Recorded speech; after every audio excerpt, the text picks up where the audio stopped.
Bismillahirrahmanirrahim. Assalamualaikum warahmatullahi wabarakatuh. Alhamdulillah nahmaduhu wa nasta'inuhu wa nastaghfiruh wa na'udzu billahi min shururi anfusina wa sayyiati a'malina. May yahdihillahu fala mudilla lahu wa may yudlil asyhadu an la ilaha illallah wahdahu la syarika lahu wa asyhadu anna Muhammadan 'abduhu. اللهم صل وسلم على حبيبنا وشفيعنا نبينا محمد صلى الله عليه وسلم وعلى آله وصحبه ومن تبعهم بإحسان إلى يوم الدين. أما بعد. Jemaah subuh yang dimuliakan Allah Subhanahu wa taala, baik yang saat ini dalam kondisi luring maupun luring, offline maupun online, mudah-mudahan kita selalu menjadi hamba-hamba Allah yang bersyukur atas nikmat yang Allah berikan kepada kita. Salawat dan salam semoga selalu tercurah kepada baginda Rasul Muhammad Sallallahu Alaihi Wasallam dan benar menjadi peribadatan dalam kehidupan kita, baik dalam tataran pribadi sebagai kepala rumah tangga, sebagai suami, sebagai negara, semua yang dilakukan adalah bagaimana Allah telah mendidik kita dan aku fi Rasulullah Sallallahu Hasanah. Tentu pada diri bagaimana Rasulullah Sallallahu dan yang patut kita sebelum kita mulai ta'lim kita, mari kita berdoa bahwa mudah-mudahan ilmu yang kita dapatkan menjadi ilmu yang bisa kita amalkan, bisa kita pahami, dan bisa kita gunakan sebagai kita keluarga kita menjadi ilmu. اللهم انفعنا بما علمتنا وعلمنا ما ينفعنا وزدنا علما اللهم اعطنا بالعلم وزينا بالحلم واعطنا بالتقوى وجملنا بالعافيه ربنا زدنا علما وزدنا فهما اللهم فقهنا وعلمنا التأويل. Baik Bapak Ibu sekalian yang dimuliakan Allah, insya Allah pada kesempatan subuh hari ini kita akan membahas terkait dengan salah satu sumber pendanaan di dalam Islam, dalam kegiatan-kegiatan kaum muslimin. Karena kalau tidak ada sumber kegiatan, sumber pendanaan di dalam Islam yang telah Allah tetapkan, otomatis kegiatan aktivitas kaum muslimin tidak akan berjalan. Oleh karena itu Allah sudah menetapkan kepada kita salah satu yang menjadi sumber pendanaan dalam aktivitas kaum muslimin adalah terkait dengan wakaf. Kenapa kita hari ini membahas tentang wakaf? Karena sebelum-sebelumnya kita sudah pernah membahas terkait sedekah maupun zakat. Hal ini menjadi sangat menarik karena wakaf dari waktu ke waktu itulah yang menjadi penggerak bagi kaum muslimin untuk bisa beraktivitas. Kita melihat salah satu contoh yang mungkin sering disebutkan oleh pembicara adalah sumur yang diwakafkan oleh Sayyidina Utsman di Madinah. Kenapa beliau mewakafkan sumur? Karena memang saat itu sumur menjadi satu kebutuhan. Ketika kaum muslimin sedang kekurangan air, yang menjadi sumber kehidupan pada saat itu, ya, salah satu sumber yang paling produktif adalah sumber yang dimiliki oleh seorang Yahudi. Di Yahudi ini masih boleh tinggal di Madinah pada saat itu, kecuali ketika mereka telah melanggar perjanjian dengan Rasulullah SAW. Jadi pengusiran kaum Yahudi dari Madinah itu bukan karena kebencian Rasulullah, tapi mereka melanggar kesepakatan. Kalau di Madinah itu ada namanya piagam dari Madinah. Isinya tentang kesepakatan-kesepakatan apa yang harus ditaati oleh kaum Nasrani dan Yahudi serta kaum Muslimin yang tinggal. Dan sumber yang paling produktif itu adalah milik orang Yahudi. Sehingga kaum Muslimin ketika membutuhkan air dia harus beli, Pak. Dan harganya cukup tinggi. Sayyidina Utsman yang melihat kondisi kaum Muslimin kasihan sampai antri dalam beli air dan harus membayar dengan harga yang cukup tinggi pula. Akhirnya apa? Sayyidina Utsman punya inisiatif untuk membeli sumber si Yahudi. Terjadilah negosiasi. Ternyata nggak mau dia dibeli. Karena apa? Karena demand-nya cukup banyak. Peminat untuk membeli air itu banyak sekali ketika musim paceklik, musim kekurangan air. Akhirnya Sayyidina Utsman nego lagi. Oke, kalau nggak dijual, gimana kalau saya sewa pemanfaatannya? Disewa dengan harga yang tinggi, satu hari dimanfaatkan oleh orang Yahudi, satu hari dimanfaatkan oleh Sayyidina Utsman. Perjanjiannya adalah sewa. Disepakati boleh. Akhirnya Sayyidina Utsman membayar untuk sewa selang-seling pemanfaatan. Ketika jadwal yang menjadi bagian Sayyidina Utsman, beliau membebaskan kepada siapapun untuk mengambil air di sumur. Kalau hari Senin misalnya bagian Sayyidina Utsman, maka beliau memberikan kesempatan kepada siapapun untuk mengambil air di sumur itu secara gratis, free, tidak ada biaya. Ramai orang ngambil air di hari itu, bahkan sampai nyetok. Bagian hari Selasanya bagian orang Yahudi itu nggak ada satu orang pun yang mau membeli air dari orang Yahudi. Karena apa? Hari Seninnya nggak ngambil yang lama kelamaan karena selang-seling orang Yahudi melihat ini daripada nggak ada yang beli, itulah saya jual sumber. Hanya dijual sumber itu pada Sayyidina Utsman. Dan Sayyidina Utsman mewakafkan sumber ini untuk kaum muslimin. Jadi beliau serahkan sumber itu kepada Islam, kepada Rasulullah SAW diwakafkan. Alhamdulillah bukan hanya sumur tapi kebun yang ada sekelilingnya juga dibeli Utsman, dan itulah yang saat ini menjadi hotel. Jadi hotel di Madinah kalau baru haji atau umroh, ya, yang dulunya sumur ini berubah menjadi hotel. Dan uang dari hasil pengelolaan hotel itu masuk ke rekeningnya Sayyidina Utsman di Bank Majid Arab Saudi. Jadi nama rekening penampungan hasil usaha, hasil bisnis, hasil mengembangkan yang tadinya sumur dan kemudian jadi hotel. Untuk apa hasil dari pengelolaan hotel ini? Untuk diinfakkan, untuk dimanfaatkan oleh kaum muslimin. Jadi pengelolaan wakafnya itu sudah lebih modern lagi. Yang tadinya tanah kosong, sumur, karena sumber air sudah banyak, lama-kelamaan tidak dibutuhkan lagi, akhirnya disulap dikembangkan menjadi. Ini satu hal yang sangat produktif, hasilnya pun lebih bermanfaat. Bukan hanya Sayyidina Utsman, ternyata ada salah satu anak bangsa kita, orang Indonesia dari Aceh, itu juga punya punya wakaf yang sama, tapi letaknya di Mekah.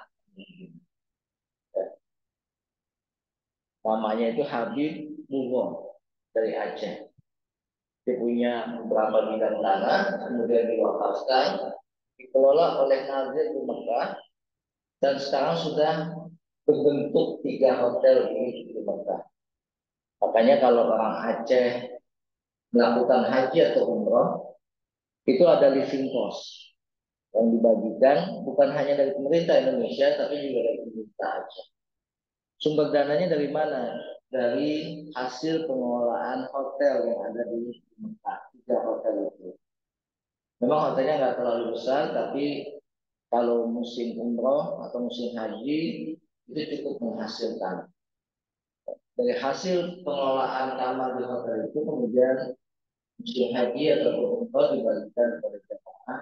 Jadi ini luar biasa dalam bentuk wakaf produktif, wakaf yang bisa menghasilkan. Ya, kalau selama ini kan orang berpikir wakaf itu kita selalu mengeluarkan uang mencari dana untuk bagaimana supaya aset wakaf itu tidak terbengkalai. Tapi dengan ide-ide, dengan perkembangan zaman, maka orang sudah mulai berpikir bagaimana tanah-tanah wakaf ini harus bisa menghasilkan dan hasilnya bisa dimanfaatkan oleh kaum duafa, oleh muslim. Bahkan di Singapura sudah lebih modern lagi untuk membiayai pembangunan mall, pembangunan hotel, pembangunan gedung. Itu sudah pendanaannya sudah lebih modern lagi.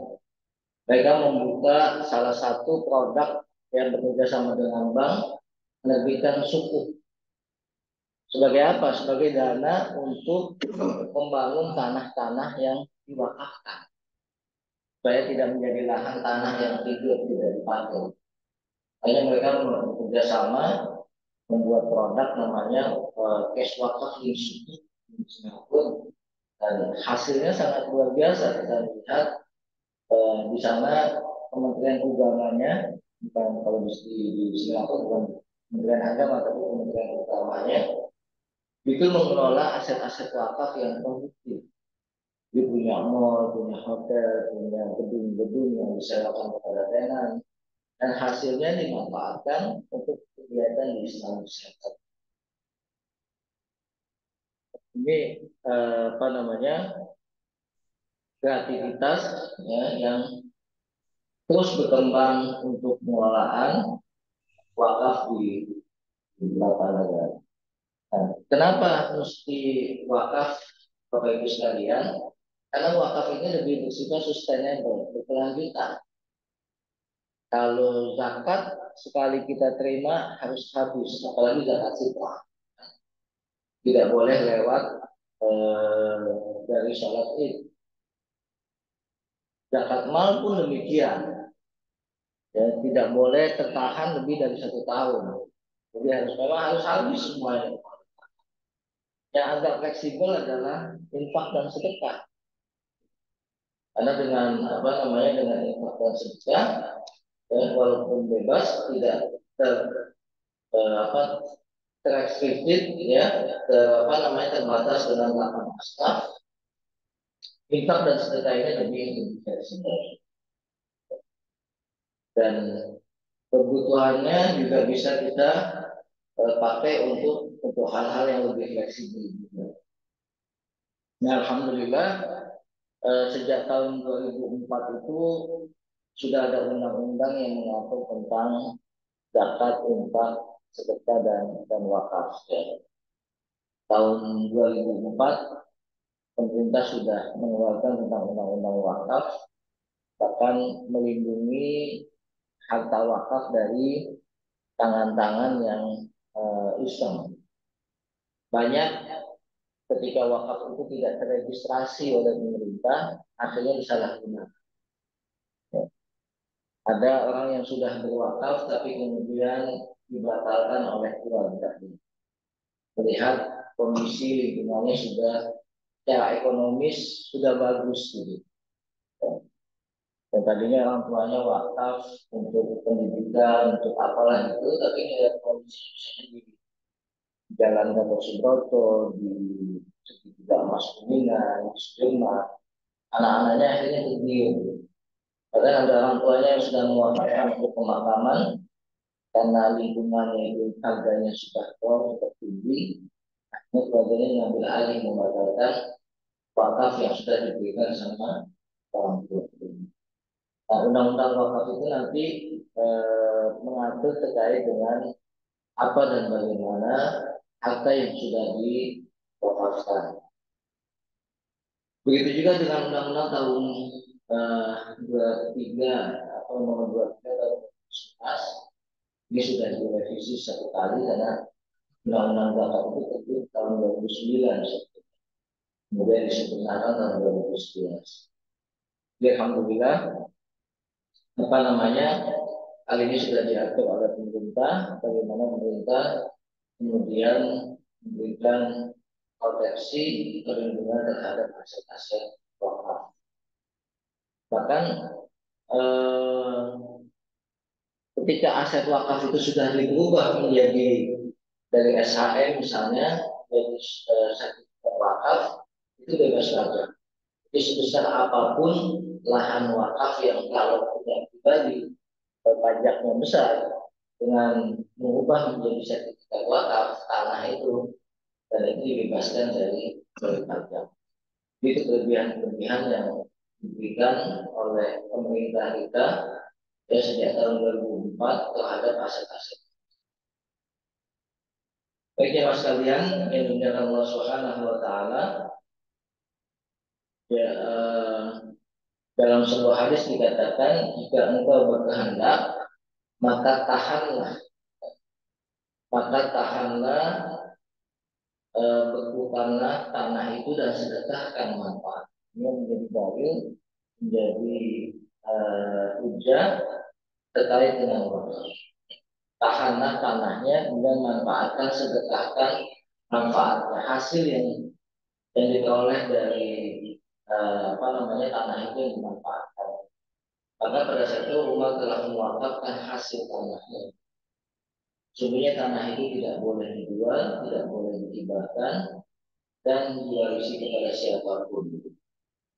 Kemudian umat telah menyedekahkan kepada fakir miskin, kaum kerabat, hamba yang berhak, pejuang-pejuang di jalan Allah, sabu dari para tetamu, dan tidaklah berdosa sesiapa yang menyediakan tanah wakaf itu memakan sebagian hasilnya sekedar yang patut, boleh juga ia dimakan kawan-kawan. Selain kepada untuk kemaslahatan kaum muslimin, juga boleh digunakan untuk pada siapa hasil yang Bapak Ibu sekalian, kenapa kita dianjurkan untuk berwakaf? Ya, karena di samping sifatnya sustainable berkelanjutan, Rasulullah Shallallahu Alaihi Wasallam menjelaskan dari Anas radhiyallahu an, Rasulullah bersabda, kata baginda Nabi, ada 7 hal yang terus mengalir kepada seorang hamba, ajruhunna wa huwa fi fadlihi ba'da mautih. Di pahalanya terus mengalir walaupun orang itu sudah berada di liang lahatnya setelah. Apa saja 7 hal itu? Rasulullah menjelaskan man 'allama ilman. Orang yang mengajarkan ilmu, maka pahala dari pengajaran ilmunya itu akan terus mengalir.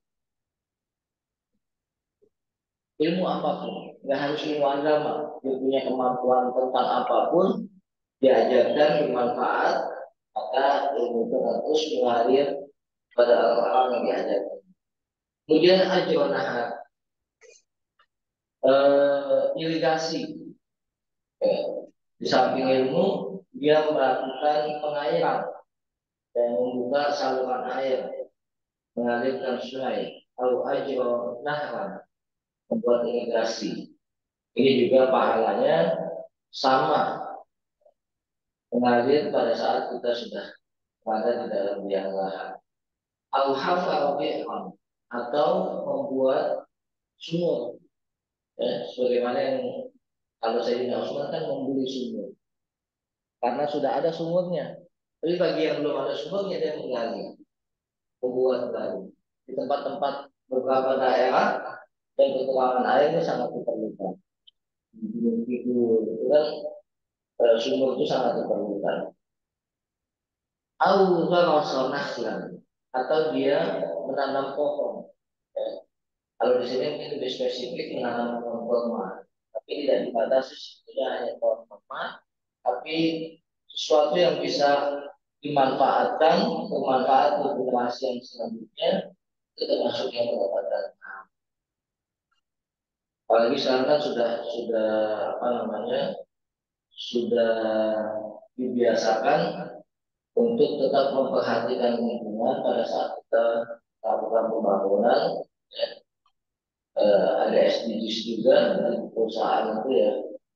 Kemudian awalnya masjid atau membangun masjid, awal usaha mushaf atau mewakafkan mushaf Al-Quran. Jadi memang masjid ini disebutkan secara spesifik oleh Rasulullah SAW secara khusus ya. Karena siapa lagi yang membangun masjid. Dalam hadis lain disebutkan karena siapa yang membangun masjid, Allah akan membangunkan untuknya rumah di surga. Mushaf juga demikian. Di beberapa daerah di wilayah-wilayah pelosok Indonesia itu kesulitan Quran. Kalau kita kan mungkin di Jabodetabek itu gampang dari mushaf. Tapi saudara kita di daerah pedalaman-pedalaman yang musolahnya aja subhanallah ya, itu kadang dari bambu ya, seadanya. Bahkan mushafnya juga sudah sobek-sobek. Hanya banyak para asatid, usaha kita yang menyumbangkan untuk wakaf Quran untuk disampaikan ke daerah-daerah. Autab kawaladan yastaghfirullahu ba'da mauti. Atau kita punya investasi keturunan anak. Jadi anak ini investasi. Dalam hadis yang khusus Rasulullah SAW menjelaskan ya, ketika amal seorang hamba itu putus, ada tiga hal yang tidak putus. Salah satunya adalah waladun soleh, anak soleh yang mendoakan orang tuanya. Makanya anak itu sebagai aset bagi. Agak aneh kalau kemudian ya orang-orang anak-anak milenial ini yang kemudian mengkampanyekan child free. Setelah menikah nggak mau punya anak, bahkan dikampanyekan nggak punya anak. Padahal punya anak itu bagian dari fitrah. Rasul tadi menyebutkan autar kawala dan yastafirullah. Dia meninggalkan anak-anak yang mendoakannya. Berarti kampanye child free ini ya, nggak mau punya anak itu menentang fitrah, menentang fitrah. Kalau orang sudah menentang fitrah, itu kehancuran akan terjadi. Kalau zaman dulu kita KB itu bukan KB itu bukan tidak punya anak, tapi mengatur, ya, mengatur. Kalau sekarang sama sekali dikampanyekan nggak mau punya anak, bahaya nggak? Bahaya. Kita lihat di beberapa informasi yang kita dapatkan, Jepang itu karena orang sudah nggak mau punya anak, banyak aset-aset yang dimiliki itu nggak ada yang ngurus akhirnya. Banyak rumah-rumah kosong karena keluarga-keluarga itu nggak punya anak. Akhirnya sebagian dimanfaatkan oleh mahasiswa-mahasiswa kita di Jepang, diberikan kuasa untuk penggunaannya ya, oleh mahasiswa itu. Karena orang Jepangnya nggak punya anak, sehingga nggak ada ahli waris yang mengurus aset-aset itu. Terbengkalai kosong.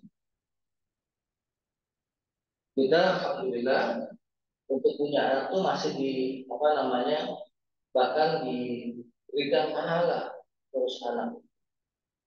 Bahkan ibu yang mengandung anak kemudian melahirkan yang nyawa taruhannya di situ itu dipersamakan dengan orang yang tak bisa. Ini jaminan bagi orang yang punya anak pada menguruskan. Bagi orang tua, ayah yang memberikan nafkah, mencari nafkah itu dijamin oleh Rasulullah. Orang yang keluar dari rumahnya ya, untuk mencari nafkah sampai kembali dari rumahnya, selama perjalanan mencari nafkah itu tidak dalam subhanallah. Itu rangkaian. Bahkan ada dosa yang tidak bisa dihapuskan kecuali dengan mencari nafkah bagi para ayah, para bapak. Ini kan berjalan seiringan dengan fitrah. Dan bagi orang-orang yang menentang fitrah ini tidak nyaman hidup. Dan ketika tua, salah satu manfaat kita punya anak kan bagaimana Islam mengatur anak itu bisa berwalidayni. Jadi 7 hal yang Rasulullah SAW wanti-wanti kepada kita kalau kita punya ini, ilmu apa hobi komputer yang lain-lainnya kalau teknologi atau bagi yang punya kesempatan membuat tugas air, membuat sumur, punya lahan, itu ditanam. Saya belum lama bulan lalu itu ke salah satu pondok pesantren pertanian ada di Ciwidey. Jadi ini pondok sebetulnya udah lama dari tahun 1935 sebelum Indonesia merdeka. Ajengan yang mengelolanya itu dulu aslinya Langgarut. Kemudian oleh pemerintah Belanda dibuang ke Ciwidey, diasingkan. Ciwidey itu dulu masih hutan, soalnya di tempat wisata. Jadi berbaur dengan masyarakat, akhirnya punya lahan 14 hektar. Nomor pesantrennya pesantren Al-Ittifaq, pesantren pertanian. Yang luar biasanya sekarang pesantren itu menjadi supplier super Indo,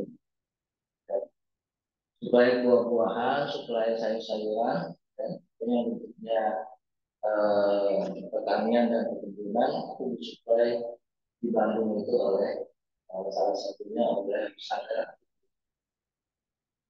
pernah dikunjungi oleh pemerintah juga oleh presiden dan wakil presiden dan menjadi tempat untuk pelatihan pertanian di kementerian dan juga pesantren-pesantren yang ada itu juga ada pelatihan.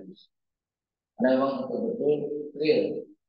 Nah, yang luar biasa dari tanah wakaf yang dikelola oleh saudara Ali ini, itu dia tidak segan-segan untuk mau belajar tentang pertanian. Kita kemarin diskusi ternyata apa namanya pengelolaan pertanian yang canggih itu belajarnya sampai ke Belanda, sampai ke Jepang, sampai ke Jerman. Jadi bagaimana mengatur suhu udaranya, dia buat apa namanya lahan pertanian yang tertutup itu, kemudian diatur suhu panasnya berapa, dan jadi semua sudah serba digitalisasi, serba digital. Jadi kalau apa namanya,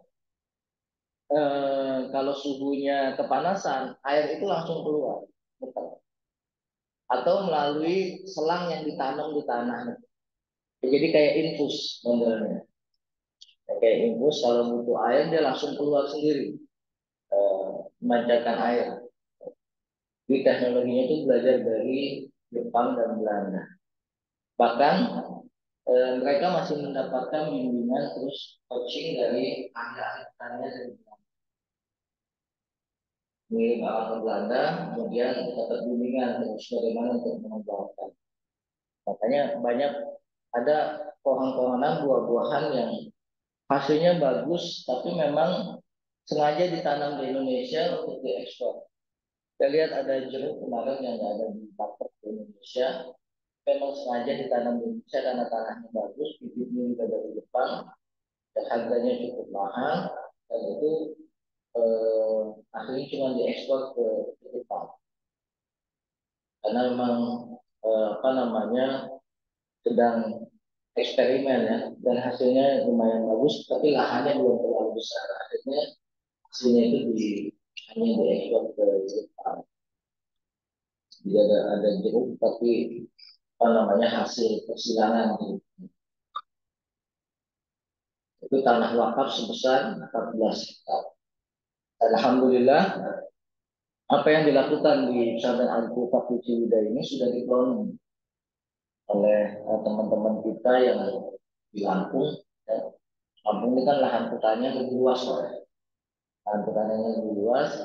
Dia ada asosiasi pesantren selampung itu mengkloning bagaimana mengelola lahan pertanian mencontoh dari pesantren Al-Fatih. Alhamdulillah mereka juga sudah mulai menjadi supplier-supplier di market-market modern. Cara pemilihan barangnya, Dan cara packagingnya juga alhamdulillah sudah bagus dan modern. Dan ini dikelola bukan hanya oleh keluarga Ajengan di sana, tapi juga melibatkan masyarakat. Di sejak Mama Ajengan masih hidup, gitu kan, kemudian dilanjutkan oleh terus ya. Mereka ada pengajian satu malam dengan masyarakat itu membahas pertanian. Hebatnya itu. Jadi malam malam Senin dan malam Selasa itu membahas, malam Senin membahas malam Selasa tentang tasawuf, dan malam Jumat justru membahas tentang pertanian. Itu penuh masjidnya itu kalau membahas tentang pertanian. Karena memang Ciwidey kan daerahnya daerah pertanian. Dan masyarakat pun akhirnya apa? Ketika panen di lahan-lahan yang mereka punya itu dikumpulin ya, di koperasi pesantren. Tengkulak yang tadinya ada 14 kali ini tersisa cuma 3. Salah satunya yang terbesar itu koperasi pesantren. Yang 2 ini pun sebagai pemain besar nggak berani mengganggu koperasinya dengan, karena memang mereka sangat hormat sekali, dan hasil pertanian petani itu dikontrol kualitinya, ya, QA-nya oleh koperasi pesantren. Ini satu hal yang sangat menarik dan bisa kita kembangkan di wilayah-wilayah yang lainnya. Nah, lahan ini juga selain dikelola oleh santri, itu juga dikelola melibatkan masyarakat. Ini kalau di Singapura mengembangkan apa namanya gedung-gedung bertingkat, kalau di Ciwidey mengembangkan teknologi pertanian, dan hasilnya sudah luar biasa.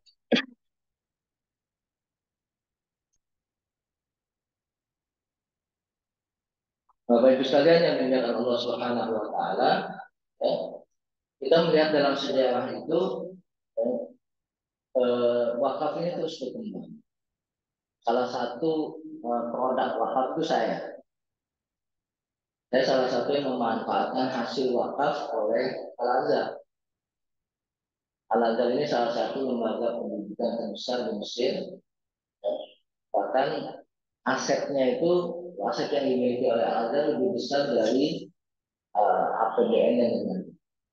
Bahkan pemerintah Mesir zaman Jamal Abdel Nasser itu pernah berhutang kepada Al-Azhar. Karena begitu besarnya aset Al-Azhar, kemudian Al-Azhar dikudeta, dikooptasi oleh pemerintah. Aset-asetnya diambil oleh pemerintah. Al-Azhar tidak boleh mengelola aset wakaf. Diambil alih oleh Kementerian Wakaf Mesir. Dulu Al-Azhar itu mandiri.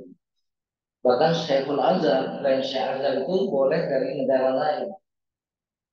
Jadi pemilihannya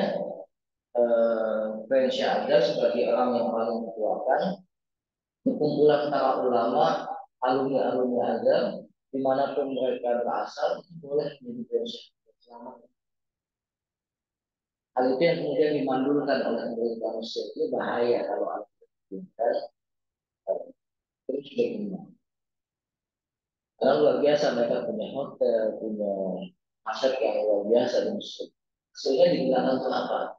Untuk pendidikan anak-anak di kampus. Bahkan Al-Azhar dari mulai apa? Dari mulai TK sampai sekarang perguruan tinggi S3, ya, itu dibiayai oleh kampus.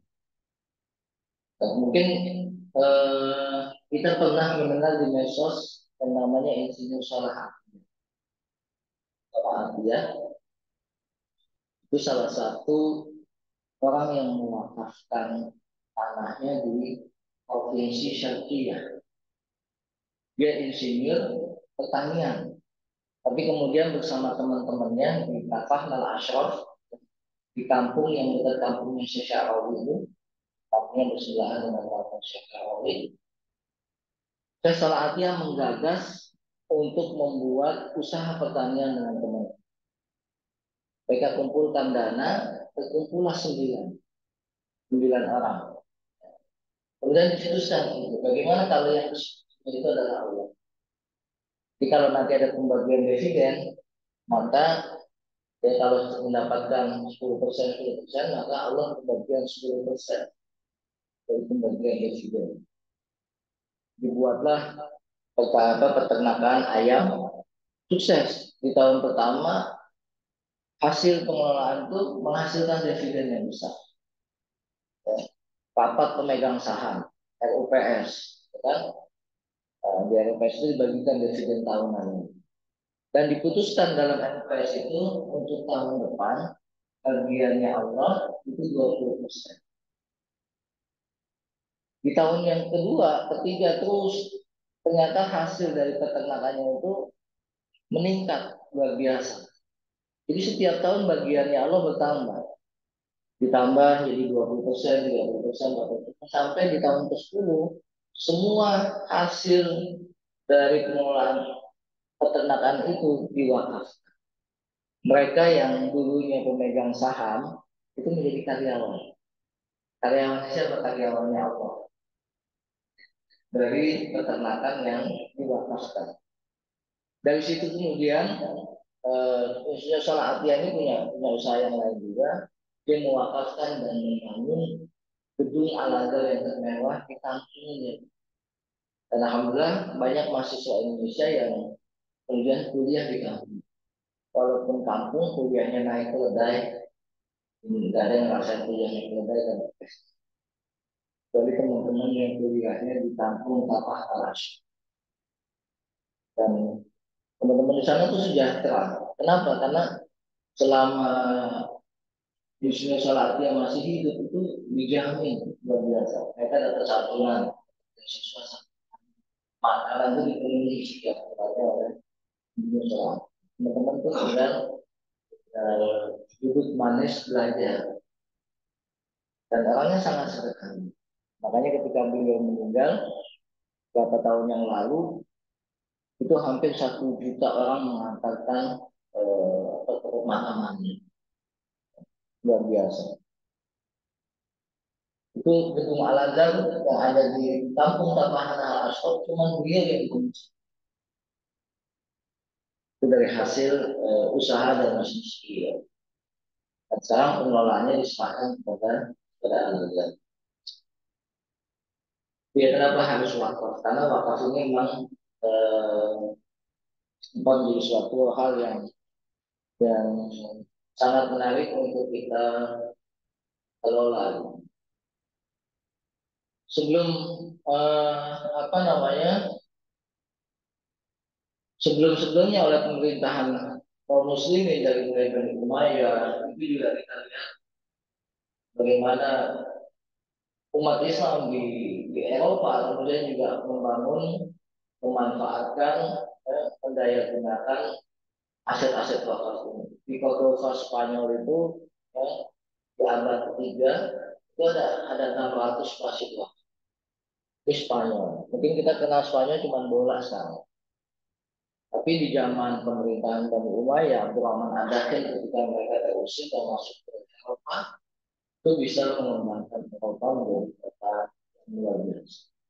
Bahkan menjadi pusat peradaban Islam di Eropa Spanyol. Dan naik, kemudian Spanyol akhirnya hancur oleh kaum muslimin sendiri. Rebutan kekuasaan. Dan kemudian dihancurkan oleh Ratu Isabella. Ini kalau biasanya umat Islam kalau udah berkuasa, keturunannya sudah rebutan. Sehingga melemahkan. Survei yang dilakukan oleh Ratu Isabella itu simpel. Jadi sebelum Ratu Isabella itu menyerang Spanyol, itu surveinya gimana? Dilihat anak muda. Ketika mata-mata intelijen Leonardo itu disebar, Spanyol, apakah sudah saatnya kita menyerang Spanyol atau belum? Itu dilakukan survei dulu. Hasil surveinya gimana? Oh ada anak-anak muda ini yang ketika mereka belajar memanah, belajar menembak, ternyata nangis karena disebabkan tidak tepat sasaran. Ratu Isabella kalau hasilnya seperti itu, kita nggak boleh menyerang Spanyol. Beberapa tahun kemudian dilakukan survei lagi, kondisinya sudah berbeda. Anak-anak muda di Spanyol itu nangis karena diputusin sama pacar. anak-anak muda generasi milenialnya saat itu tuh, ya, dia menangis karena diputusin sama pacarnya, jadi cengeng. Akhirnya saat itu kata orang sebelah kesal, karena generasi mudanya udah nggak berkualitas lagi. Itu yang dilakukan oleh eh, Ratu Isabella dalam rangka untuk menaklukkan Spanyol dari kaum muslimin mengambil alih. Akibatnya apa? Masjid Alhambra yang Mekah itu dan berubah menjadi gereja. Masih sebagai gereja.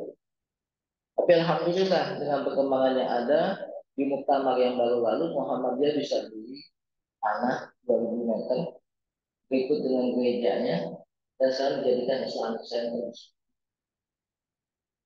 Berapa miliar Muhammadiyah beli? 4 ya?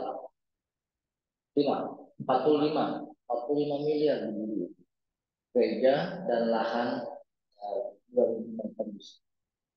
Kemudian menjadi semangat untuk mengembalikan Spanyol sebagai pusat pelayanan Islam. Banyak rumah sakit yang dibangun dari hasil wakaf. Di Mesir itu banyak aset-aset wakaf. Jadi ketika teman-teman melahirkan mahasiswa itu mereka free, tidak kena bayaran apapun. Mau operasi sesar, ya, anak yang mau masuk itu bakal apapun, kita free. Masuk pulang udah tak perlu bayar lagi. Ini eh, apa namanya, aset-aset kaum muslimin baik pendidikan kesehatan itu dikelola secara free gratis karena dari apa dari itu sekalian yang dimuliakan Allah. eh, kita pun di Indonesia saat ini walaupun telat lambat tapi kita berusaha untuk mengembangkan wakaf supaya lebih bagus. Ya, ini kalau kita lihat apa namanya, ini dulu di belakang itu sumurnya Sayyidina Utsman itu masih berupa sumur. Nah, kemudian yang paling sebelah kiri ini itu ketika sumurnya sudah dibikin hotel di Madinah. Nih, kebunnya juga yang tengah itu kebunnya Sayyidina Utsman. Jadi di dalam kebun itu ada sekarang sudah berubah bentuk eh, menjadi hotel. Dan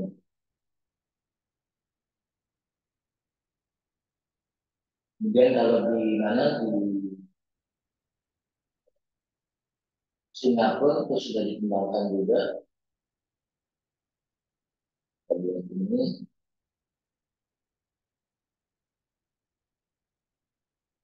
Di Singapura, di Malaysia sudah mulai dikembangkan secara modern terkait dengan wakaf ini. Di Turki juga demikian. Indonesia walaupun ketinggalan tapi alhamdulillah kita sudah mulai untuk mengelola wakaf lebih baik dan lebih bagus. Contoh Singapura ya. Jadi banyak yang bisa dikerjakan dengan wakaf.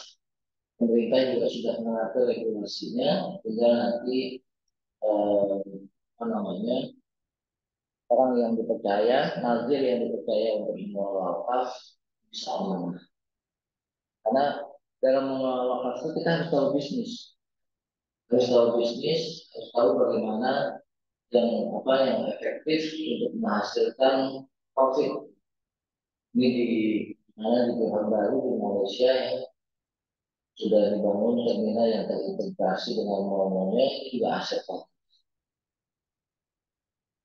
Mudah-mudahan ini menjadi inspirasi buat kita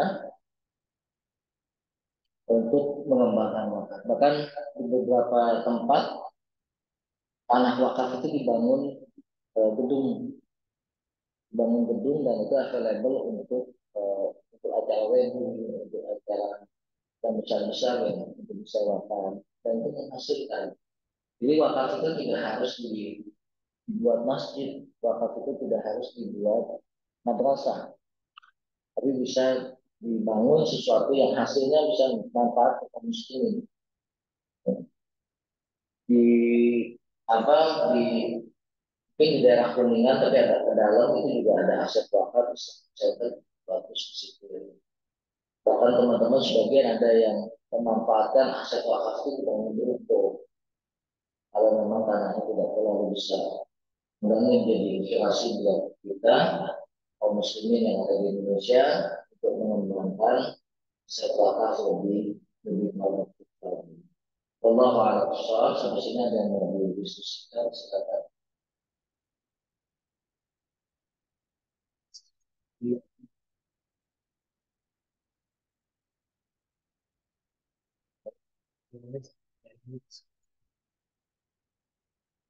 Ya, Bapak Ibu yang online silakan kalau ada yang mau didiskusikan.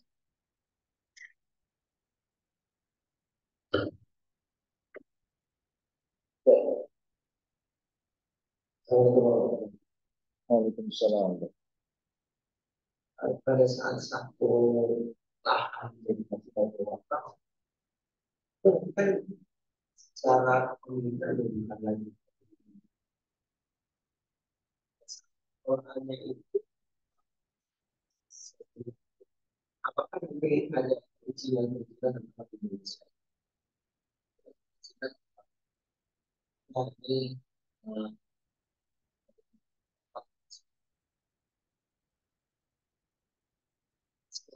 ini apakah tetap harus ada dari salah satu keluarga yang tahu banyak wakaf atau benar-benar ide dari kelompok masyarakat yang ada di situ? Baik, jadi kalau dalam wakaf itu ada unsur yang terlibat. Wakaf itu kan terdiri dari ada wakifnya, orang yang berwakaf. Ya. Kemudian ada benda yang diwakafkan atau objek yang diwakafkan. Bisa sebidang tanah, bisa bangunan, bisa hal yang nantinya dia permanen milik Allah, bukan lagi milik orang tersebut. Nanti di situ ada mauquf alaih itu manfaat wakaf. Bagaimana caranya ketika seorang wakif yang akan mewakafkan, dia harus menyerahkan aset wakafnya melalui ikrar wakaf. Di mana ikrar wakaf dilakukan? Di KUA, di kantor KUA kecamatan. Jadi nanti di sana ada formnya, ada form ikrar wakaf dilakukan oleh wakif, orang yang berwakaf, ya, melalui KUA kecamatan. Nah, aset ini diserahkan ke siapa? Kepada nazir. Nah, ini yang kelima, kepada nazir. Nazir itu adalah perorangan atau lembaga yang sudah disahkan oleh Badan Wakaf Indonesia. Jadi kita untuk urusan wakaf sekarang itu ada satu lembaga yang yang terkoneksi dengan pemerintah dan negara agama, namanya Badan Wakaf Indonesia. Kalau di zakat dan sedekah itu adanya Lasnas atau Basnas, Badan Amil Zakat Nasional. Kalau untuk wakaf itu namanya BWI, Badan Wakaf. Nazir sebagai pengelola aset wakaf itu harus mendapatkan izin dan terregistrasi di BWI. Fungsinya untuk apa? Untuk pembinaan dan juga untuk pengawasan. Karena ada nazir-nazir yang kadang nakal, Pak. Makanya perlu diawasi dan perlu pembinaan. Di samping itu juga perlu pelatihan, ya, perlu pelatihan. Karena eh, tanpa ada pembinaan dan pelatihan, terkadang mandek, ide-idenya nggak berkembang. Hanya di BW ini bagus ada sertifikasi juga terhadap pengelola-pengelola wakaf.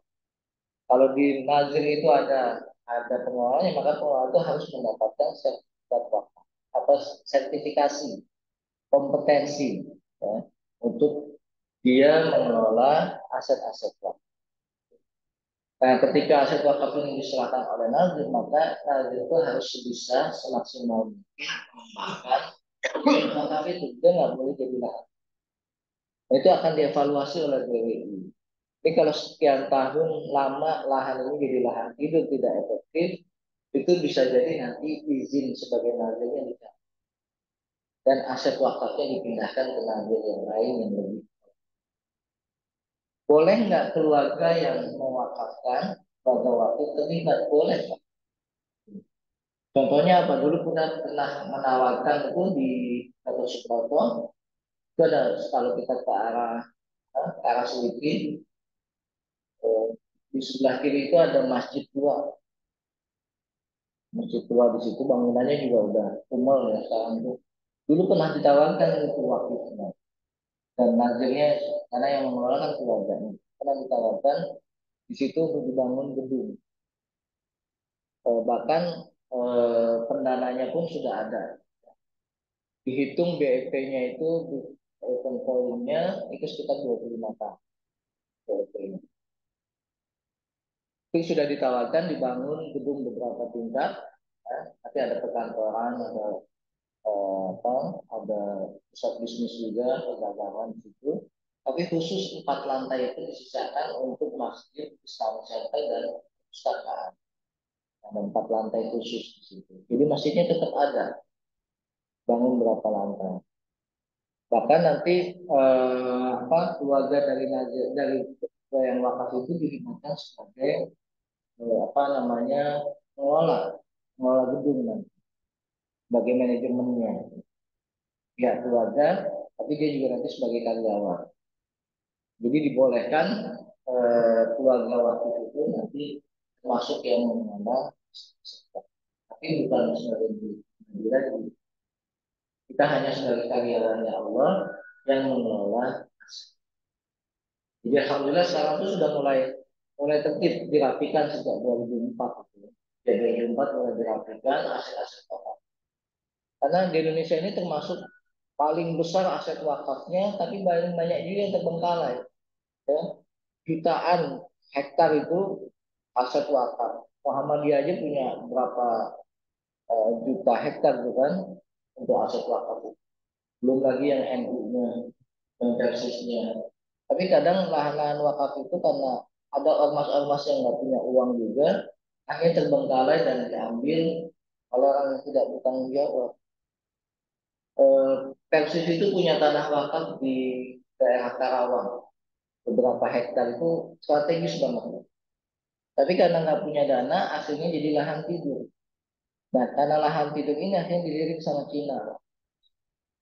Main mata dengan pihak keluarga pewakaf, ya, waktu ini. Akhirnya apa, di tanpa sepengetahuan nazirnya yang mengelola, juga tanpa seizin KUA setempat, tanah itu akhirnya dibuat apa, perumahan. Ini kan naif gitu ya. Tapi alhamdulillah sekarang sudah ada BWI yang apa namanya, yang mengawasi, melakukan pembinaan pada nazir, mencatatkan, meregistrasi semua aset-aset wakaf.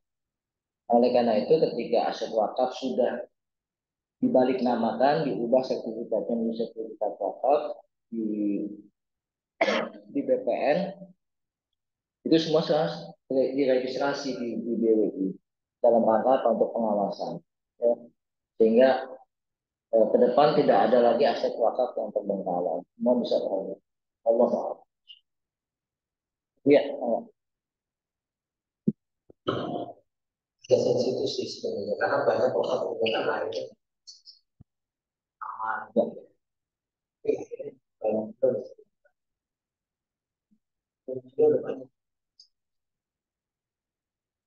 Banyak di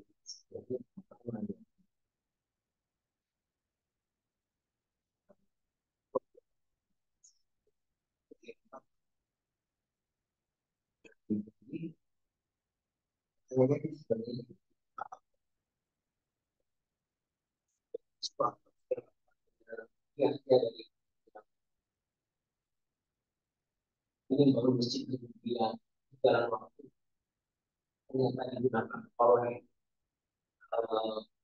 ya siapapun nanti tadi fungsinya alih fungsi yang lain itu sangat dibolehkan.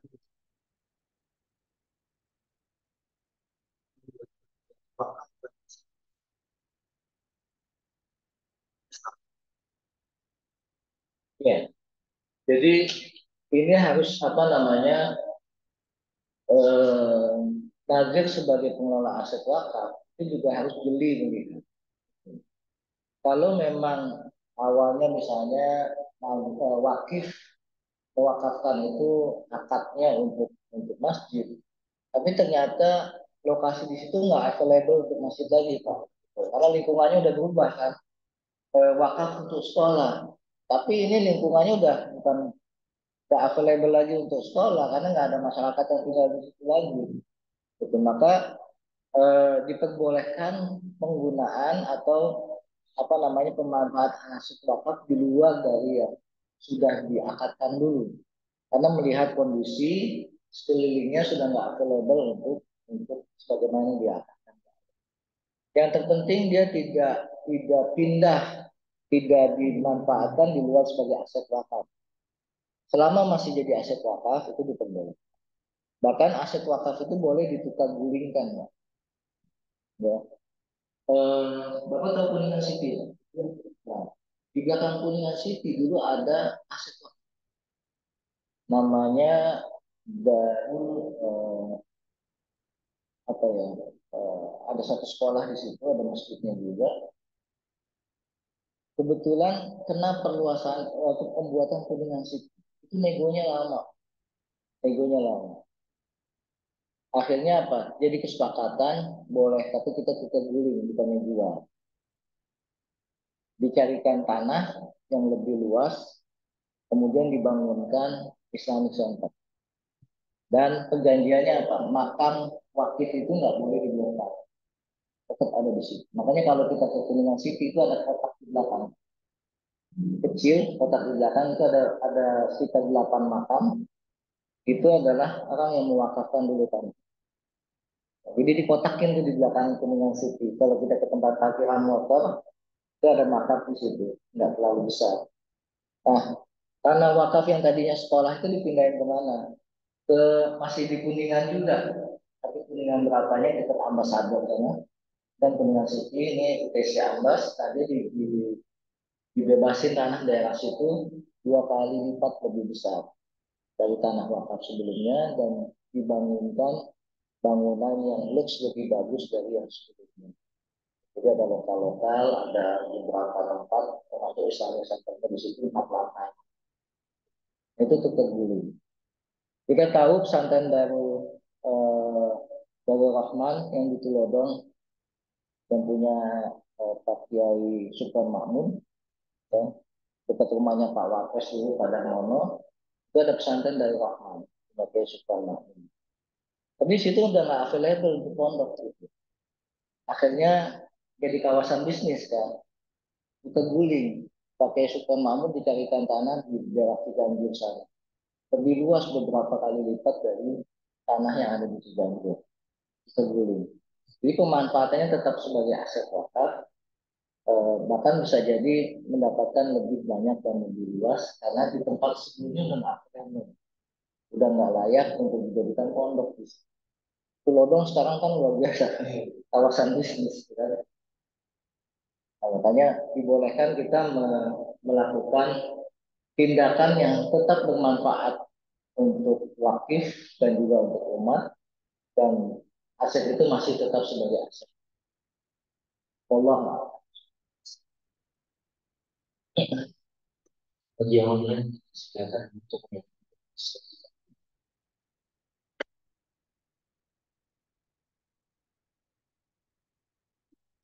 sembari menggunakan semua ini fenomenanya kan wakaf biasanya masjid orang tuanya jadi wakaf dia mau tapi ketika orang tua sebagian dari wakaf ini merasa berhak di masjid itu jadi kita lihat fenomenanya ini jadi uang pengelolaan masjid itu harus ke mana keluarga wakaf ini benar kejadian besar. Jadi mereka merasa berhak kadang-kadang mengurus seperti itu. Pengelolaan misalnya bayar bayar besar untuk pembelian aset seperti yang tadi pompa dan seterusnya. Itu jadi Itu nggak usah tentang yang itu kan harusnya keluarga waktu itu sudah tidak mempunyai apa atas apa yang sudah waktu itu bahkan. Kan ini fenomena itu hanya bisa di daerah-daerah. Ya memang eh, terkadang ada perbedaan kualitas antara orang tua dengan anak. Kadang ada orang tua yang mewakafkan sebagai wakil ya, mewakafkan asetnya ikhlas mengabaikan. Nah ini kesalahan kita terkadang aset-aset wakaf itu ketika diwakafkan tidak dicatatkan secara administratif. Sehingga ketika terjadi sengketa, perbedaan pendapat dan lain sebagainya, itu membuat ramai. Jangankan di daerah, Polius, di Jakarta aja ada tanah wakaf daerah kalau Casablanca itu kuburan itu apa namanya itu daerah Bengkulu ya, Bengkulu bukan? Iya, Bengkulu. Nah di situ ada tanah wakaf. Kan di situ juga cukup lumayan ya, kopas tuh ya. Udah cukup mahal juga kan di situ. Melihat lokasinya udah bagus, akhirnya sama pihak keluarga. Karena ini nggak tercatat sebagai aset. Jadi orang tuanya itu mewakafkan cuma desa. Surat-suratnya masih atas nama bapak. Akhirnya walaupun di situ sudah ada bangunan untuk wakaf ya, akhirnya tadi dijual sama anak-anak. Karena Menteng Pulo itu udah bagus buat bisnis ya. Walaupun nggak sebagus Kuningan lah. Itu perbedaan kualitas orang tua dengan anak kadang. Apalagi tergiur dengan uang. Ya, anak-anaknya susah mungkin melihat aset orang tuanya yang belum diikrarkan wakaf, tanah di situ sudah tinggi harganya, akhirnya ya ahli waris bersepakat bikin apa namanya menjual tanda tangan semua. Kasihan apa namanya kalau yang mewakilkan ya alhamdulillah sudah ada pahalanya. Tapi ini kan menjual asetnya Allah kepada orang lain. Dosa Pak, dosa besar. Menjual aset wakaf harta milik Allah ya, kepada orang lain. Apalagi tergiur dengan uang dan wilayah ini. Itu banyak terjadi. Nah, untuk menghindari hal itu sebetulnya bisa dibuat. Nazir itu boleh dari pihak keluarga. Di pengelola wakaf itu boleh dari pihak keluarga. Nah, sebaliknya memang nazir yang lain itu melibatkan pihak keluarga di dalam pengelolaan aset-aset wakaf. Ini bisa jadi pihak keluarga ada yang kondisi ekonominya kurang mampu. Sehingga bisa terbantu dan terselamatkan kalau memang aset wakaf dikelola secara bagus dan menghasilkan profit yang bagus, dia juga dapat gaji misalnya. Jadi ada win-win solution lah buat para keturunannya wakif gitu. Karena bisa jadi bapaknya kaya, tapi anak-anaknya belum tentu. Orang Betawi di Mampang itu kaya-kaya dulu Pak dulu, tapi setelah bapaknya meninggal kontrakannya udah habis nih. Nah itu mereka juga orang Betawi Mampang itu banyak yang mewakafkan. Tapi keturunannya kan belum tentu kaya juga.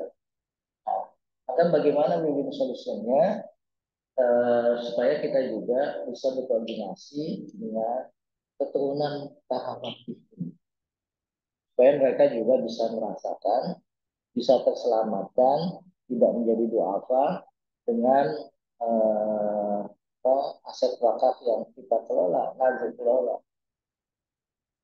Jadi sebenarnya nggak perlu berantem kalau kita melibatkan keturunan wakil ini. Bagaimana kita merangkul lah semuanya. Misalnya anggota keluarga itu jadi Boleh sebagai nazir, boleh sebagai nazir. Atau kalau misalnya dia punya perusahaan, misalnya perusahaan pengelola gedung lah gitu ya. Boleh dia di hire untuk pengelola gedung itu. Dia tetap dapat bisnisnya gitu kan. Nah, ini makanya seorang nazir itu harus manajer investasi. Dia punya visi yang ke depan untuk bisnis juga. Jadi hasil profitnya bisa manfaat untuk umat, orang yang bekerja di dalamnya dapat gaji, kualitas profesionalisme yang dimiliki, dan semua orang bisa terayuni siapapun. Jadi, tidak terlarang keturunan wakif itu untuk mengelola aset-aset wakaf, asalkan profesional. Terakhir boleh nggak ini di luar dari konteks? Iya, enggak selesai. Iya, sedekah sama infak apa gitu kan?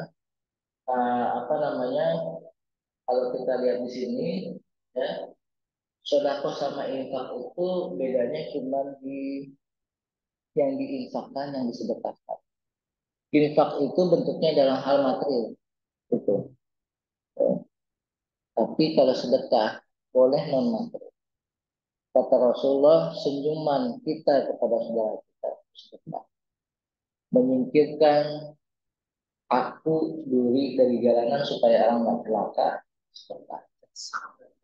Iya, membantu orang yang sepuh naik ke atas kendaraannya itu. Kalau dulu bahasanya onta, membantu orang yang sepuh naik ke atas onta. Berarti kita ngebantu orang naik ke bis, dan lain-lain dan kata itu sedekah. Membantu nyebrangin orang, jadi kebaikan yang sifatnya jasa, tidak harus material. Tapi kalau infak itu harus material, harus ada uang. Makanya sahabat pernah protes sama Nabi. Ya Rasulullah, zahaba ahlul usur bil ujur. Ya Rasulullah, enak banget ya orang kaya dapat pahala. Kenapa? Karena sedekah, karena infak. Karena dia bisa menginfakkan harta. Nah, kemudian karena orang-orang miskin ini yang duafa ini protes ke Nabi, ya, kata Nabi, yaitu apa namanya keutamaan mereka. Mereka punya harta, mereka infakkan kata Nabi. Tapi Nabi nggak menutup potensi untuk yang lain bisa berbuat kebaikan. Makanya Nabi bilang, senyumanmu kepada saudaramu sedekah, menyingkirkan diri dari jalanan itu sedekah, membantu orang lain itu sedekah. Jadi Nabi nggak menafikan potensi orang-orang miskin untuk turut berkontribusi. Dengan apa? Dengan jasa, dengan kemampuannya. Orang kaya tetap karena dia punya keutamaan, punya uang, maka dia infakkan uang yang dia miliki. Ini hebatnya Rasulullah.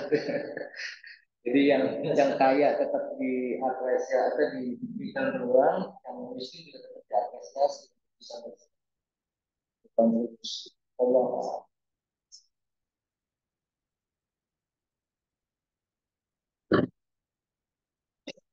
Assalamualaikum. Waalaikumsalam. Jadi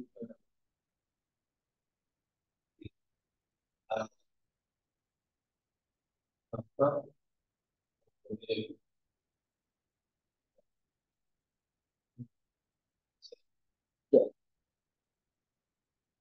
Wakaf apakah boleh berbentuk uang? Ya. Nah, alhamdulillah sekarang melalui undang-undang yang setelah direvisi undang-undang wakaf itu ya, ada namanya wakaf uang. Ada wakaf uang. Kenapa? Karena para ulama kita di Indonesia ini melihat ternyata potensi orang untuk mewakafkan uangnya itu sangat besar, tapi tidak bisa dalam jumlah besar. Akhirnya dibuatlah satu kesepakatan konsensus wakaf itu bisa dalam bentuk uang, berapapun besarnya.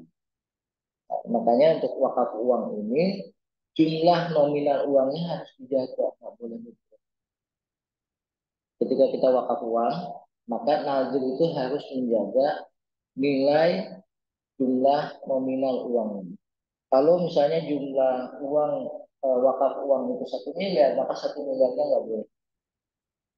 Yang boleh dimanfaatkan apa? Hasil investasi dari 1 miliar. Makanya undang-undang wakaf itu mengatur apa namanya wakaf uang hanya boleh diinvestasikan melalui instrumen lembaga keuangan syariah. Ya. Sekarang tuh udah ada sukuk yang dibuat oleh Kementerian Keuangan itu boleh untuk instrumen investasi wakaf. Nanti hasil kupon sukuknya surat berharga itu yang dimanfaatkan oleh nazir dan kaum muslimin. Jadi kalau kita wakafkan uang kita ke lembaga A, lembaga A itu nanti akan mencari apa namanya instrumen investasinya apa. Bisa deposito, bisa suku, ya, yang kemudian bisa apalagi reksadana, yang semuanya harus secara syariah dikelolanya. Nah hasilnya itu yang dimanfaatkan untuk kepentingan kaum muslimin. Nazir itu hanya boleh mengambil 10%. Dan peraturan DWI-nya, peraturan nomor 1 tahun 2000 itu, nazir itu hanya boleh mengambil 10% untuk operasional dari hak manfaat investasinya, bukan dari pokoknya. Jadi jumlah jumlah wakaf uang itu harus tetap dijaga. Kalau aset wakaf kan asetnya harus tetap dijaga. Kalau ini uangnya nominalnya jumlahnya ya, hasil investasinya itu yang ini. Kalau jadi ada dua jenis Pak, ada wakaf uang, ada wakaf melalui uang. Nah, kalau wakaf melalui uang, ketika uangnya itu terkumpul, dia dikonversi menjadi aset wakaf. Contohnya apa? Dompet duafa, Rumah Zakat Indonesia itu punya program wakaf melalui uang. Dompet duafa saat itu punya program membeli rumah sakit terbengkalai di Lampung. Maka dibukalah program wakaf melalui uang. Terkumpul dana 4 miliar kalau nggak salah dalam jangka waktu kurang lebih setahun. Nah, dana yang 4 miliar itu diberikan rumah sakit. Rumah sakit itu yang saat ini konversi dari wakaf melalui uang. Jadi uangnya udah nggak ada nih, tapi dia terkonversi menjadi aset wakaf berupa apa? Rumah sakit. Itu wakaf melalui uang. Tapi kalau wakaf uang itu tadi jumlahnya nggak boleh hasil investasinya. Rumah Zakat Indonesia di Bandung itu sudah bisa di rumah sakit senilai hampir 10 kan. Ya. Rumah sakit Edelweiss ya kalau nggak salah. Rumah sakit Edelweiss itu hasil wakaf Pak. Dan kemarin waktu COVID itu manfaat banget yang buat isolasi. Letak jalannya bagus di Jalan Utama Soekarno Hatta betul. Itu dikelola sama manajemennya Rumah Zakat Indonesia. Jadi kalau kita mau wakaf, mau infak, lihat lembaganya. Ya. Kalau dia sudah punya pengelolaan yang bagus kayak gitu ya, insya Allah kredibel lah kita menyalurkan dana. Dan itu jadi aset umat dan aset wakaf rumah sakit Edelweiss itu. Ya. Tuh, luar biasa dana umat tuh. Sama kayak rumah sakit Indonesia Gaza itu umat juga tuh. Dikelola oleh Mercy kan. Zamannya Jose Rizal gitu. Hasilnya celeng Pak kalau rumah sakit Gaza Indonesia itu. Hasilnya celeng tiap-tiap masjid. Jadi para ustadz dulu tuh sehabis Jumatan ngenceleng kumpulin duit. Hasilnya itu ya rumah sakit Gaza Indonesia. Rumah sakit Edelweiss juga demikian. Itu hasil wakaf ngenceleng juga. Ternyata potensi umat itu besar kalau kita. Allah a'lam.